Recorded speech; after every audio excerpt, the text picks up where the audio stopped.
Jacinda Ardern, welcome back to 7:30. Thank you very much. A delight to be here. Now, instead of writing a customary political memoir, a recitation of your various policy successes, you've written a very personal book about the experience of being in the job and what got you there. What was the experience like writing a book like that? Well, it certainly took time, but from the beginning I had a very particular idea of the kind of memoir I wanted to write. I was hesitant to write one in the first place, and I think it's very much for the fact that political memoir, often you feel almost obliged to recount what happened behind closed doors. It will have a very narrow group of people interested. I rather was convinced that if I was going to write anything, it should really be a story about how it feels to lead, because, you know, who knows who's out there considering whether or not they have what it takes, considering whether or not they can succeed if they lead with empathy, and perhaps who may have lost a bit of faith in politics or politicians. Now, do you regret at this precise juncture any of the book's honesty? Because writing a book is a relatively intimate thing to do. Answering questions about it is not. No, look, I've gone in absolutely knowing that I was choosing to give people a very personal insight, but I thought it wouldn't make a difference to anyone if I didn't. You know, it wouldn't necessarily convince that person who might have some hesitation about putting themselves forward for leadership, unless I was willing to really bring people in and share a little bit more than what you otherwise might get in a standard memoir or indeed a standard interview. So it was a deliberate decision, and no, I don't regret it. I think one of the reasons that we don't discuss, for instance, imposter syndrome, we don't discuss a confidence gap, is because people have something to lose in doing so. I don't. You know, I've had a significant career in politics. I made the decision to leave. There was something very freeing in that, and now I feel absolutely able to have this kind of open conversation, and I don't regret doing that, not at all. Let's talk about some of those elements. You say in the book, my whole short life I'd grappled with the idea that I was never quite good enough, that at any moment I would be caught short. I don't think those words have ever been written in a leader's memoir. Why was it so important to you to explain the depths of your self-doubt? Because I know I'm not alone.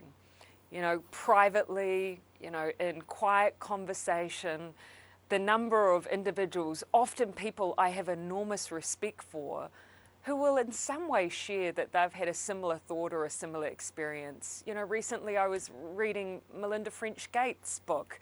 She talks about over-preparing for a meeting and then finally deciding that she's not going to treat every meeting as if it's a test as to whether or not she deserves to be there. There are plenty of people who have this experience. There just happens to be very few who then share it or talk about it out loud. I see the benefit in that because over time I've seen the strength that comes from what we perceive to be weakness. A confidence gap often leads to humility, a willingness to bring in experts and advisors, and I think ultimately makes you a better decision maker. And so for me, this was a way about talking about the strengths that some of these character traits bring and encourage those who might experience them, perhaps in passing, perhaps permanently, not to see it as a thing to exclude them from leadership, but rather something to encourage them into it. I think this is a very profound thing. You actually describe the light bulb moment in your life when you first heard that phrase, imposter syndrome. But what you're suggesting is that the boundless self-confidence that we're used to associating with politicians, that you think it's not a necessary attribute, a kind of price of entry, but you're saying that you think a lot of people actually think this.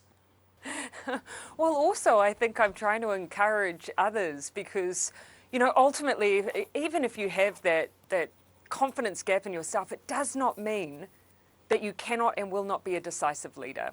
In fact, you know, that confidence gap that so many people possess usually drives you to make sure that you're prepared, that you do bring up expert advice and opinions, that you will listen to others. That actually it's a process that means when you come to make a decision, you're often, I think, more decisive.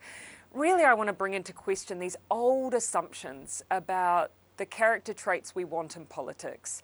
I do think people are seeking more kindness, more empathy, and these are not traits that cannot coexist with the idea of strength and courage as well. Now, that primary misgiving that you had about yourself, that you were not just full of doubt, but that you were also too sensitive to survive in politics. What do you remember, or just tell us the moment where you decided that it was not going to preclude you, that you could prevail in spite of that? Yeah, and look, I think most people would look at politics and say, oof, if I got the armour required to be in that space. And so I think it was a very natural thought that, process that I went through when I was considering whether I would run. And it was actually when I was in Parliament itself that I really made the decision that I wasn't willing to change who I was in order to survive in what we might call the bear pit. And it was actually another colleague of mine, Trevor Mallard, who when I asked him for advice around how do I toughen up, how do I grow that armour, that he pointed out to me that actually the fact that things affected me, that was empathy. And we shouldn't wish our politicians to lose their empathy. That's an incredibly important part of any policymaker's skill base. We want people to think more around the impact that our decision making has on others. And so that really was a defining moment for me, again, deciding that this thing that I thought was a weakness might actually be a strength in politics. But in a sense, reading your book, it's obvious that this only works with you because of that other part of you, which is the tendency to, you say overthink, but to think and to, you also say over-prepare, but that's important too, isn't it? If you don't have the conscientiousness, that sensitivity could not survive. Absolutely. Yeah, and look, it's not to say that, for instance, carrying all of these things with you are easy. They can be difficult traits in the cut and thrust of politics. But again, I wanted to share the experience of how it is possible. Not only is it possible, you can thrive. Now, I'm interested in how much of this comes from your religious upbringing. Is the kind of desire to be good as a child that you described, that compulsion to do the right thing, to be conscientious, is that also a contributing factor to this? Oh, look, people often when you're in politics will ask you, how did you end up there? I think, again, because it's not naturally a place that too many people aspire to be. And so there was always that natural interest in how I came to end up on that path and where your values come from. And for me, I couldn't separate out for you in any neat and tidy way where it was for instance, the influence of my parents, or where it was the influence of being raised in religion. I couldn't tell you. All I know is that it's very much been the case for me for a long time that I have had that sense of responsibility, that actually it's not really a question of what career I have, it's whether or not I'm doing something useful in the world. But I know I'm not alone in that, and you don't have to be raised in religion to really carry that inclination with you. Now, over time, those attributes that you describe that came with you into politics, they do evolve. When you become deputy leader, you're called a show pony. A female opposition MP describes your promotion as a cosmetic facelift. Thanks, sister. But just explain that moment, because you realised then that those insults were no longer hurting you in the same way. Why was that? It's interesting. I think going into politics, I made a few assumptions about the things that would have an impact and the things that wouldn't. And I was a little bit surprised to find that actually the things that were perhaps more superficial, the things that might have been a commentary on the way I looked or the way I dressed, I thought would affect me, and found surprisingly they didn't. The things that really got to me, the things that I would mull over or might keep me awake, would often be a commentary on whether or not I was doing my job well. And look, that's almost as it should be. As politicians, we do need to make sure that we hear, the criticism that drives us to keep working harder, to keep trying to make a difference. And if we can filter out the things that are a bit more superficial, I think that's the key to survival. I think my message there would be, you might surprise yourself. There will be things that you expect to hurt that simply won't. Part of the critique levelled against you is not just that you were a woman in political office, but a young woman, and that gave rise to people discussing whether you should make public your plans to have children, including a particularly famous exchange on New Zealand television. If you're an employer of a company, you need to know that type of thing from the women that you're employing, because legally you have to give them maternity leave. So therefore the question is it okay for a PM to take maternity leave while in office? You don't find this an inappropriate question? For me, no, because I opened myself up to it. But for other women, it is totally unacceptable in 2017 to say that women should have to answer that question in the workplace. But this is my point. Unacceptable. No, it is unacceptable in 2017. It is a woman's decision about when they choose to have children. It should not predetermine whether or not they are given a job or have job opportunities. Can you describe your response to that moment? Well, look, for context, this is the next day after I've become the leader of the Labour Party, 7 weeks out from the election and 24 hours into the job. And I think two things are going on. I didn't resent being asked the question for me personally. And that in part was because I'd previously talked about things like family, and so I'd put it on the table. So for me personally, happy to have the conversation. It was the idea that any woman should be required to answer that question. And that was certainly what was implied there. I felt very strongly that that was not okay. But, had I sat back and thought about whether or not I should take on that question with quite the aggression that I did in those first 24 hours, I think it was probably simply the fact that I'd had a lot of those kinds of questions before, and maybe in that moment it came to a head. But you don't regret it, do you?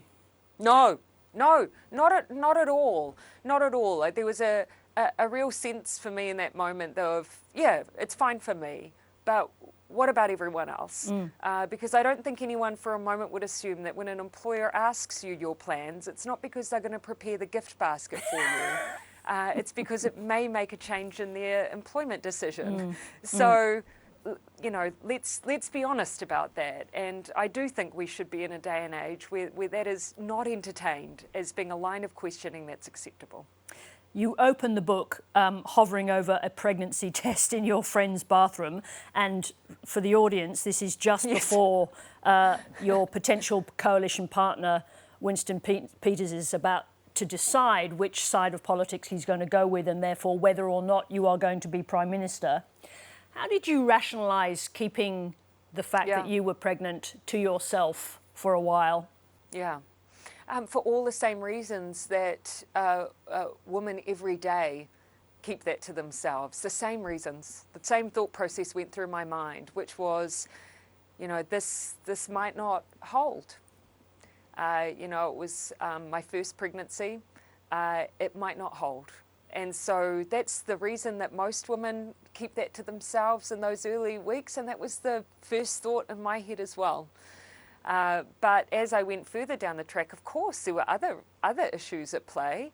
I was in negotiation to become Prime Minister. That's a particularly delicate time.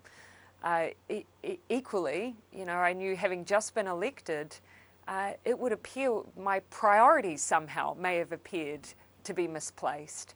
And I didn't believe that to be true, but I felt I needed to demonstrate that was the case before revealing the happy news that I was also going to have a baby. It really is an extraordinary moment in political history.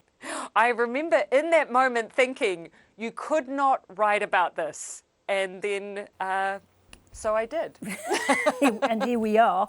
You describe having terrible morning sickness, including on the morning when you were sworn in. Can you describe that morning to us? I remember, thankfully for the most part, I suffered from just extraordinary nausea, but this particular morning, that was not the case, and it was particularly debilitating. And I remember as I was slumped on the floor thinking, what if, during this very formal ceremony, I can't hold it in.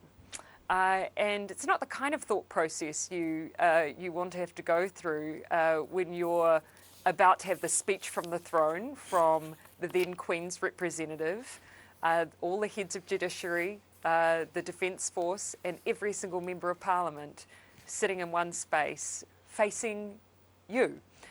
So it was just one of those moments where ultimately it just had to be one foot in front of the other, because there was no other choice really, and thankfully got through it and no one was the wiser.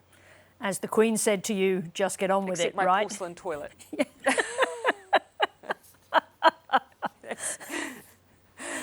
And it turned out, you know, the Queen was absolutely right with that advice. You just, one foot in front of the other.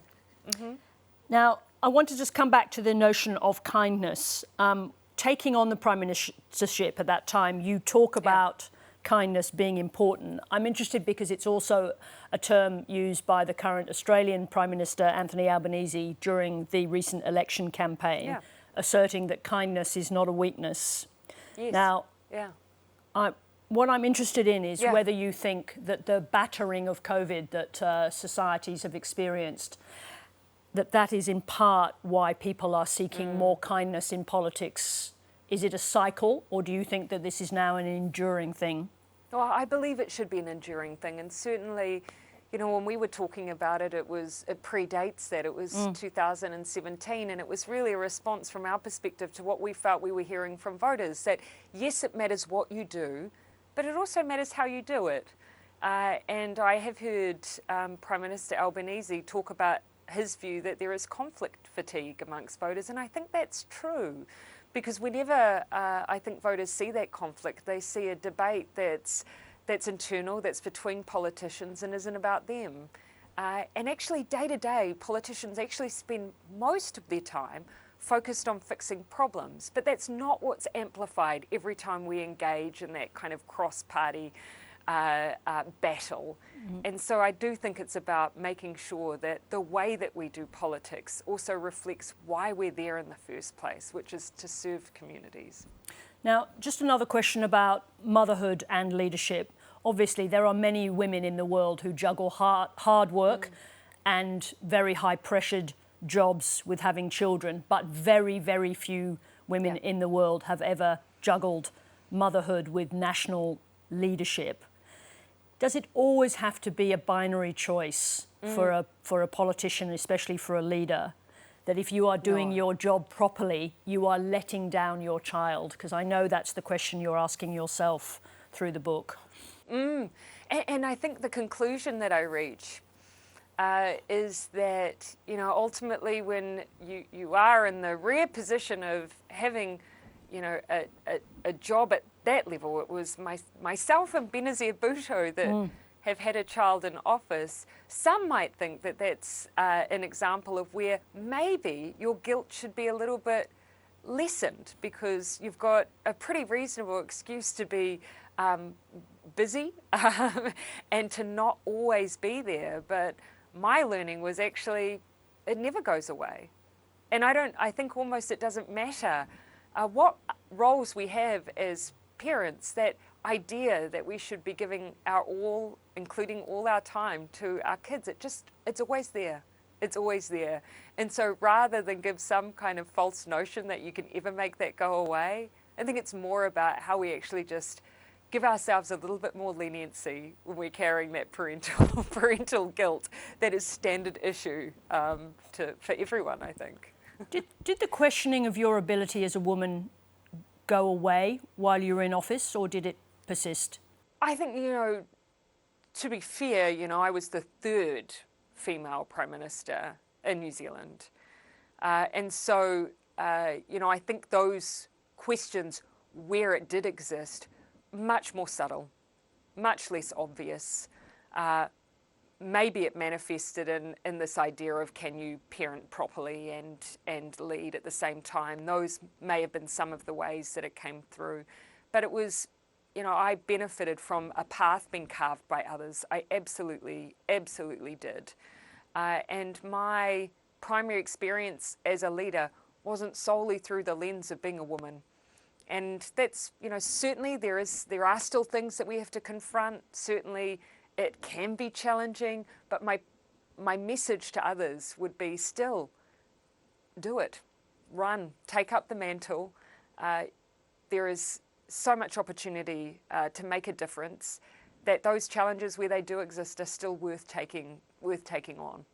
You demonstrated great adroitness in your handling of the Christchurch terrorist attack. You used the phrase, "they are us," to give comfort, to make sure that the Muslim community in New Zealand felt comforted by the rest of the country. I wondered if that empathy is actually the flip side of your own self-doubt, that is, that you understand other people's vulnerabilities.